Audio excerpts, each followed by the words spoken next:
Hello दोस्तों, आप सभी का स्वागत है मेरे चैनल दीपक नर्सिंग कलेक्शन पर। आज हम वाटर सील ड्रेनेज या इंटरकोस्टल ड्रेनेज पे बात करेंगे। इम्पोर्टेंट टॉपिक है, पूरा देखिए वीडियो। वाटर सील बोतल help in escape the fluid and air from pleural cavity during exhale the breath. जब हम एक्सेल कर रहे होते हैं ब्रीथ को, या एक्सेलेशन कर रहे होते हैं, जब हम ब्रीथ को बाहर निकाल रहे होते हैं, तब प्लूरल कैविटी में अगर एक्सेसिव फ्लूइड और एयर भरी है तो उसको बाहर निकालने का काम करता है वाटर सील बोतल। ये प्रिवेंट भी करता है रिवर्स फ्लो को।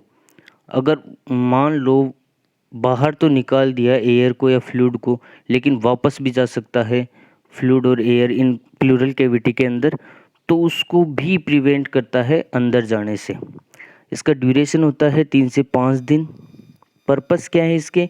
रिस्टोर करता है नेगेटिव प्रेशर को इन कैविटी के अंदर। कैविटी के अंदर एयर भरी रहती है, नॉर्मल प्रेशर में रहती है। वही प्रेशर मेंटेन रहता है। जब ज़्यादा हवा भर जाती है या ज़्यादा फ्लूइड भर जाता है तो वो नेगेटिव प्रेशर जो होता है वो ख़त्म हो जाता है, और उससे ही रिस्टोर करने के लिए हम वाटर सील बोतल या ड्रेनेज यूज़ करते हैं। रिलीव करता है फ्रॉम डिस्निया से। डिस्निया मतलब डिफ़िकल्टी इन ब्रीदिंग, तो उससे भी रिलीफ करता है। डिफ़िकल्टी हो जाती है ब्रेथ में, सांस लेने में प्रॉब्लम आती है, तो उसको भी रिलीफ करता है। रिमूव करता है fluid and air from pleural cavity से। प्लूरल कैविटी से फ्लूइड या एयर जो एक्सेसिव भरा है उसको भी रिमूव करता है। इंडिकेशंस क्या क्या है इसके? इंडिकेशंस देख लीजिए। हीमोथोरेक्स। हीमोथोरेक्स का मतलब होता है excessive blood filled in pleural cavity. Pleural cavity के अंदर अगर ब्लड भर जाए तो उसको हीमोथोरेक्स बोलते हैं। हाइड्रोथोरेक्स, प्लूरल इफ्यूजन ही होता है हाइड्रोथोरेक्स, क्योंकि इसमें फ्लूइड भर जाता है, वाटर भर जाता है प्लूरल कैविटी के अंदर। एम्फाइएमा, एम्फाइएमा का मतलब हो गया पस फॉर्मेशन हो जाना या पस का फिल हो जाना प्लूरल कैविटी के अंदर। और न्यूमोथोरेक्स, एयर भर जाना इन प्लूरल कैविटी में। जब एयर एक्सेसिव एयर भी फिल हो जाती है प्लूरल कैविटी में, तो उसके लिए भी हम वाटर सील बोतल या ड्रेनेज यूज़ करते हैं। कुछ फैक्टर्स हैं जो वाटर सील ड्रेनेज को इन्फ्लुएंस करते हैं, अफेक्ट करते हैं। फर्स्ट फैक्टर है पोजीशन ऑफ पेशेंट। बहुत इम्पोर्टेंट है। बिना पोजीशन के या बिना पोजीशन मेंटेन किए हुए पेशेंट के प्लूरल कैविटी से हम ना तो फ्लूइड एस्केप कर सकते और ना ही एयर एस्केप कर सकते। तो मेन पोजीशन है इसकी फॉलर्स पोजीशन। एडवांटेज है, इस फॉलर्स पोजीशन क्यों देते हैं? इसका एक एडवांटेज है, ये ग्रेविटी को मेंटेन करता है। फ्लूइड को ग्रेविटी के थ्रू लेके जाता है और नीचे जो लंग्स का बेस है उसमें इकट्ठा कर देता है। दूसरा है length of chest catheter. Chest catheter की लेंथ भी एक इम्पोर्टेंट फैक्टर है। मिनिमम 38 इंच होनी चाहिए और मैक्सिमम 42 इंच होनी चाहिए। अगर इससे 38 इंच से छोटी हुई तो वो कभी भी निकल सकती है, डिस्क्लोज हो सकती है ड्यूरिंग एक्टिविटी या पोजीशन चेंज। पेशेंट की पोजीशन चेंज कर रहे हैं तब भी वो वहाँ से हट सकती है। अगर ज़्यादा लंबी हुई या बड़ी हुई 42 इंच से अगर लेंथ ज़्यादा बड़ी हुई तो उसमें रिंग बन सकते हैं, लूप बन सकते हैं और वो ब्लॉक हो सकती है। ठीक है, पेशेंट कंप्रेस कर सकता है और जो ग्रेविटी है वो मेंटेन नहीं हो पाएगी, इससे फ्लूइड और एयर बाहर नहीं निकलेगी। तो सेकंड फैक्टर भी बहुत इंपॉर्टेंट है। थर्ड फैक्टर की बात करते हैं, पोजीशन ऑफ वाटर सील बोतल। वाटर सील बोतल की पोजीशन हमेशा चेस्ट लेवल से बिलो होनी चाहिए, नीचे होनी चाहिए। Always place below the chest level of chest. Level of chest यानी चेस्ट जहाँ पर है, चाहे वो लेटा हो चाहे वो बैठा हो, तो उससे नीचे ही होनी चाहिए वाटर सील बोतल। ड्यूरिंग ट्रांसफ़र ऑफ पेशेंट एक बात यहाँ ध्यान रखना, या अपवाद है वाटर सील बोतल का। ठीक है, जब हम ट्रांसफ़र कर रहे होते हैं पेशेंट को, तो जो वाटर सील बोतल होती है वो लेवल ऑफ चेस्ट होती है। ठीक है, जैसे स्ट्रेचर पे ले जा रहे हैं तो बोतल भी स्ट्रेचर के ऊपर ही रहती है, तो वो लेवल ऑफ चेस्ट पे रह सकती है। इसके अलावा हमेशा below the level of chest ही रहेगी। अगला फैक्टर है site and location of chest catheter, किस लोकेशन पे या किस जगह पे हमें चेस्ट कैथेटर को या इंसिजन लगाना चाहिए चेस्ट कैथेटर के लिए। अगर हमें हवा निकालनी है, उसमें हवा भरी है प्लूरल कैविटी में, तो हवा निकालनी है तो सेकंड और थर्ड इंटरकोस्टल स्पेस के अंदर, और वो भी एंटीरियर साइड में हमें इंसिजन लगाना है और वहीं पे चेस्ट कैथेटर अप्लाई करना है। अगर हमें फ्लूइड एस्केप करना है तो फ्लूइड एस्केप करने के लिए हम 8th और 9th intercostal space with mid clavicle line में इंसिजन लगाते हैं और अप्लाई करते हैं चेस्ट कैथेटर। अगला फैक्टर है कनेक्शन ऑफ वाटर सील बोतल। इसमें 3 बोतल आती है, वाटर सील ड्रेनेज में 3 बोतल आती है। फर्स्ट बोतल होती है ड्रेनेज बोतल, जिसके अंदर जो फ्लूइड होता है, जो उससे निकाल रहे हैं हम, चाहे वो हवा हो चाहे वो फ्लूइड हो, वो कनेक्ट रहती है और वो चेस्ट के पास में जो बोतल रहती है उसे ही हम ड्रेनेज बोतल बोलते हैं, direct connect with chest. Second बोतल होती है वाटर सील बोतल। ठीक है, वाटर सील बोतल में NS भरी होती है और उसका लेवल जो होता है NS का वो 2 सेंटीमीटर तक होता है। 2 सेंटीमीटर तक NS उसके अंदर फिल्ड होती है और वो सेकंड नंबर पे आती है जहाँ चेस्ट होता है। उसके पास तो फर्स्ट बोतल होती है जिसमें ड्रेनेज फ्लूइड आता है या ड्रेनेज बोतल बोलते हैं। सेकंड इसके पास वाली जो होती है वो वाटर सील बोतल होती है जिसके अंदर क्लियर फ्लूइड NS भरा रहता है 2 सेंटीमीटर तक। और थर्ड बोतल होती है सक्शन बोतल, जिसके जो सक्शन बोतल होती है वो प्रेशर मेंटेन करती है सक्शन का। इसका जो प्रेशर होता है वो 5 to 10 सेंटीमीटर S2 होता है, इतना ही मेंटेन रहता है ये प्रेशर। ये देख लीजिए, डायग्राम देखिए। जो चेस्ट के पास वाली है, जो पेशेंट से फ्लूइड आ रहा है, उसको हम वाटर कलेक्शन बोतल बोलते हैं या ड्रेनेज बोतल बोलते हैं। ठीक है, दूसरी है वाटर सील बोतल, इसके अंदर NS भरा होता है 2 सेंटीमीटर तक। और तीसरा है सक्शन या प्रेशर रेगुलेटिंग बोतल, जो सक्शन वॉल से जुड़ा होता है या फिर सक्शन अपैरेटस से जुड़ा रहता है। इसमें मेंटेन रहता है प्रेशर सक्शन का 5 to 10 सेंटीमीटर S2O। अगला फैक्टर है activity of patient. Nurse instruct to patient for deep breath, it will expand of lung and escape fluid. Nurse patient को इंस्ट्रक्ट कर सकती है, इंस्ट्रक्शन दे सकती है फॉर डीप ब्रीथ के लिए।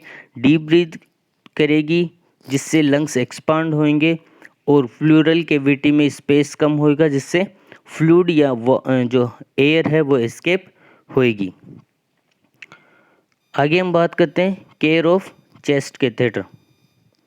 क्या क्या केयर करनी है ड्यूरिंग वाटर सील ड्रेनेज या चेस्ट के कैथेटर में। तो फर्स्ट केयर है clean the incision site with tincture benzoin in central to peripheral direction. एक बात हमेशा याद रखना, जब भी हम बॉडी के किसी भी पार्ट को क्लीन करेंगे या किसी भी वुंड को क्लीन करेंगे तो वो सेंट्रल टू पेरिफेरल ही होगा। एक को छोड़ दीजिए, वो पेरिफेरल टू सेंट्रल डायरेक्शन में होता है बेड सोर। बेड सोर हमेशा पेरिफेरल टू सेंट्रल डायरेक्शन में होता है। और सभी बॉडी का कोई सा भी पार्ट हो, उसको क्लीन करना हो या वुंड को क्लीन करना हो तो सेंट्रल टू पेरिफेरल ही डायरेक्शन में ही होता है। ठीक है, तो क्लीन करना है, टिंक्चर बेंजोइन हम यूज़ ले सकते हैं यहाँ पे। ऑब्जर्व करना है, नॉर्मल फंक्शनिंग को देखना है, नॉर्मल फंक्शन कर रहा है कि नहीं ड्रेनेज सिस्टम, कोई कॉम्प्लिकेशंस तो नहीं है ड्रेनेज सिस्टम में। पेटेंसी चेक करो कैथेटर की, कहीं ब्लॉक तो नहीं हो गया। आउटपुट चेक करो फ्लूइड का कितना आ रहा है, मिनिमम जो है 75 to 100 ml होना चाहिए, 100 ml पर हावर से ऊपर नहीं जाना है, तो ये भी चेक करना आउटपुट का। ऑब्जर्व करना है for oscillation in tube, sorry ये ट्यून नहीं है, ट्यूब है, दैट इज़ नॉर्मल फाइंडिंग। ठीक है, ऑब्जर्व करना ओसिलेशन। ओसिलेशन का मतलब होता है जब हम एक अपीयरेंट ट्यूब के अंदर, ठीक है, जब ट्यूब हमें फ्लूइड आता है तो वो एक बबल्स के रूप में आता है। बीच बीच में फ्लूइड रहता है, फिर हवा भरी रहती है, फिर फ्लूइड रहता है, फिर हवा भरी रहती है। अगर वो दिख रहा है, वो ऑब्जर्व होता है, तो वो एक नॉर्मल फाइंडिंग है। और पूछा भी जाता है प्रायोरिटी बेस के उस ऊपर आंसर, तो अगर प्रायोरिटी बेस में ये आता है oscillation by chest catheter function कर रहा है, क्या प्रायोरिटी रहेगी नर्स की ऑब्जर्व करने की? तो अगर ऑसिलेशन आता है ऑप्शन में तो फर्स्ट प्रायोरिटी यही रहेगी, ऑसिलेशन ट्यूब के अंदर ऑब्जर्व होना चाहिए। अगला है observe intermittent bubbling in water seal बोतल। इंटरमिटेंट बबलिंग वाटर सील बोतल में नॉर्मल है। इंटरमिटेंट बबलिंग का मतलब बीच बीच में बबल्स आ रहे हैं। अगर वाटर सील बोतल में जो कि 2 सेंटीमीटर एनएस से भरी है उसके अंदर अगर बबलिंग हो रही है बीच बीच में तो वो भी एक नॉर्मल फाइंडिंग है। एक नॉर्मल फाइंडिंग हो रहा है 100 ml पर आवर से कम होना चाहिए फ्लूइड, कम एस्केप हो रहा है तो बहुत बढ़िया है, ये भी नॉर्मल फाइंडिंग है। कुछ एबनॉर्मल फाइंडिंग भी है वाटर सील ड्रेनेज के अंदर। फर्स्ट एबनॉर्मल फाइंडिंग है continuous bubbling in water seal बोतल। अगर वाटर सील बोतल में लगातार बबलिंग हो रही है तो वो एक लीकेज को इंडिकेट करता है और वो भी बोतल के अंदर कहीं ना कहीं लीकेज है। अगर रैपिड बबलिंग हो रही है वाटर सील बोतल में तो वो भी लीकेज को ही इंडिकेट करता है और लीकेज इंसिजन साइट पे हमें ऑब्जर्व करना है। इंसिजन साइट पे लीकेज है इसीलिए रैपिड बबलिंग हो रही है, उसके अंदर हवा पास हो रही है अंदर और फिर रैपिड बबलिंग हो रही है। अगला है when the output of fluid more than 100 ml per our हो तो भी एक अबनॉर्मल फाइंडिंग है, क्योंकि ब्लीडिंग होती है तभी more than 100 ml per hour fluid का आउटपुट होता है।